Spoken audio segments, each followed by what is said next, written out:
You've broken into your neighbor's house. Nobody is home, and you've been given one important task. Shit in the funniest place possible. Chandelier. Over the laptop/computer. Shit on baby. On the dog. A little shitty Jack Russell thing. A solid shit goes only so far. This sort of act requires the handiwork of an artist, not a prankster. First off, my diet would be completely liquid for the month beforehand. Things that would hurt me physically, perhaps make me sick. Cat food, dog food, puree. My aim would be to contract C. diff, or some sort of intestinal bacteria. I am here to change lives, and thus I must change my own. I have a strong rectum, so I will hold my diarrhea in as I go throughout the silent house, gently swabbing my ass with a paintbrush, and leaving a very, very light swab of feces, and only the most inconspicuous of spots. Beneath dresser drawers, the inside of lamps, inside the battery slot for television/game remotes, the underside of CD drives, a little bit on every corner of every windowsill. I will leave my stink in places we most often overlook. Behind the handle of the fridge, the hinges of every bedroom door, the plastic back parts of every toothbrush head, under every lid of every jar, and only until my withered, diseased little asshole has squeezed its last fecal drop through its chafed and puckered darkness will I leave. The house will be covered in a nearly unseen and well-smelled specter of myself.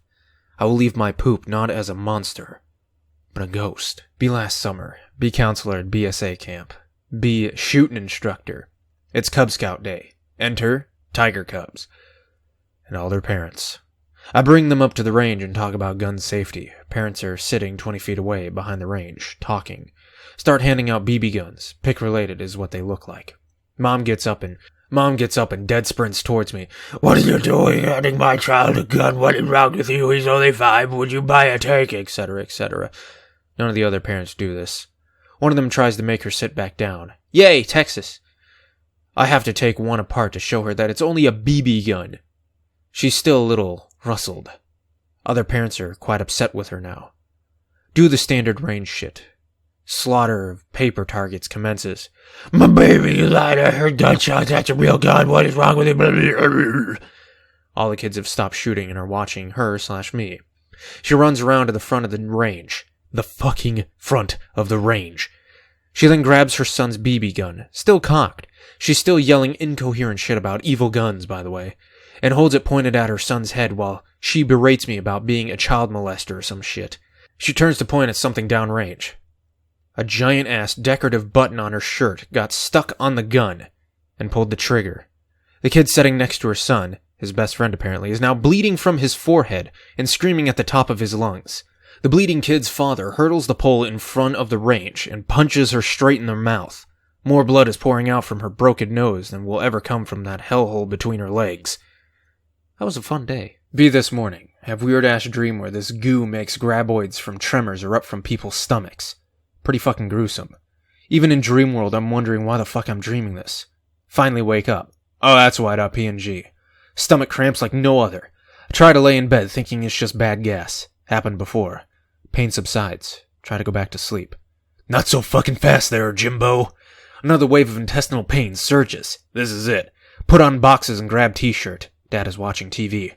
See if he looks at me. He doesn't. Go into the bathroom. Rip boxers off. Spread ass cheeks and smash down on the toilet. 5 minutes of pain. Legs shaking violently. I know the pain of childbirth. Fart really hard. Fucking really.txt. Stay on the toilet for a few more minutes, just in case. My suspicions were proven correctly. Medium-sized shit drops. This is only the shit cap. Stand up to wipe myself. Almost done. Nearly cripple over from pain. Slam down on seat once again. Rip thunder and fury from 2 slabs of ham. The Nile ain't got shit on me. Flush while shitting so it doesn't overflow. LOL, nope. Previous TP usage clogged it a bit. After 30 seconds of losing 90% of my bodily water, it's over. Stand up and look at water. Browner than India's streets. Plunge it. Clear blockage. Wipe ass.